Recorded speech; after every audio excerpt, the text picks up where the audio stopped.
गौतम बुद्ध का आनंद नाम का एक प्रिय शिष्य था। वह उसके साथ नदी के किनारे टहल रहे थे। तभी उन्होंने देखा एक युवा राजकुमारी शाही पालके के पास खड़ी थी। वह चिंतित दिख रही थी। बुद्ध उसके पास गए। तब उन्हें पता चला वह पास के राज्य से लौट रही है। यह यात्रा थका देने वाली थी, इसीलिए पालकी को धोने के लिए सेवक थक गए थे। राजकुमारी को आगे ले जाने उनके बस से बाहर हो रहा था, लेकिन राजकुमारी को किसी खास अवसर के लिए बहुत जल्दी पहुंचना था, इसीलिए राजकुमारी चिंतित थी। बुद्ध ने फैसला किया वह राजकुमारी को मदद का प्रस्ताव देंगे। इस प्रस्ताव से राजकुमारी की परेशानी थोड़ी कम हुई। बुद्ध ने राजकुमारी को पालकी में बिठाया और अपने शिष्य आनंद के साथ पालकी को काफ़ी दूर तक ले गए। बुद्ध की इस उदारता से सेवकों को भी खुद को तरोताज़ा करने का मौका मिल गया। जब सेवकों की थकान दूर हो गई, तब उन्होंने राजकुमारी को महल पहुंचाने का भार अपने कंधों पर ले लिया। इस तरह बुद्ध और शिष्य आनंद का राजकुमारी को अलविदा कहने का समय आ गया। दोनों ने बड़े ही आदर के साथ प्रणाम कहा और अपने रास्ते चल पड़े। लेकिन राजकुमारी ने इस सहायता के लिए किसी भी तरह का आभार नहीं दिखाया। बस उसने हाथ लहराकर अलविदा कह दिया।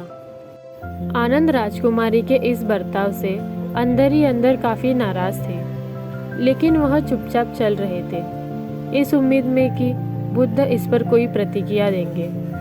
मगर इसके विपरीत बुद्ध के चेहरे पर एक अजीब सी खामोशी थी, और इस खामोश में एक अपार शांति थी। इस बात से आनंद बहुत हैरान थे।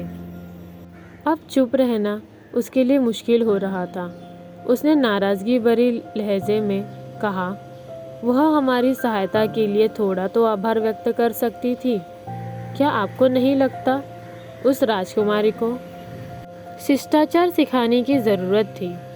बुद्ध धीरे से मुस्कुराकर बोले, आनंद, किसी चीज़ से बहुत ज़्यादा उम्मीद लगा लेना हमारे निराशा का कारण बन जाता है। आनंद को यकीन नहीं हुआ कि बुद्ध ऐसा कैसे बोल सकते हैं।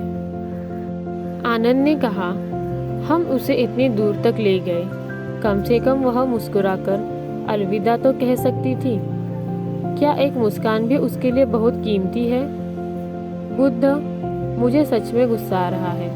आखिरकार हम उसे ढोकर इतना दूर तक लेके गए। बुद्ध ने जवाब दिया, मेरे प्रिय आनंद, मैं उस पालकी को घंटों पहले नीचे रख चुका हूँ, लेकिन तुमने अभी भी उस बोझ को क्यों उठा रखा है?